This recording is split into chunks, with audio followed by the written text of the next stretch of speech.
ধারণা করে কথা বলা নিষেধ ইসলামে।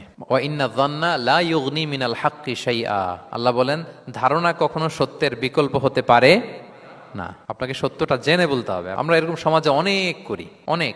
আপনি পাবেন, ধরেন যে আপনাকে আপনার এক বন্ধু দেখলো, রিক্সা দিয়ে যাচ্ছেন, আপনার পাশে এক নারী বসা, তো সে অনেক কিছু খারাপ ধারণা করতে পারে। এরকম হয় না সমাজে?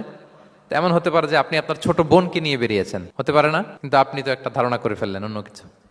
বা আপনার ভাগ্নিকে নিয়ে বের হয়েছেন, আপনার আপন খালাকে নিয়ে বেরিয়েছেন কোনো কাজে, ডাক্তারের কাছে, বা কিছু একটা হতে পারে। কিন্তু তাকে দেখেই আমি এদিক সেদিক বলতে আরম্ভ করলাম যে ওকে তো দেখছি এরকম এরকম এরকম। আছে না নাই? আমাদের সমাজে আমি দেখেছি যে কারো যদি ঠোঁট কালো হয় তো মানুষ ধারণা করে নেয় লোকটা মনে হয় সিগারেট খায়। কিন্তু সিগারেট সেবন করা ছাড়াও কারো ঠোঁট কালো হতে পারে কি পারে না বলেন? এই যে এগুলো সমাজে প্রচলিত।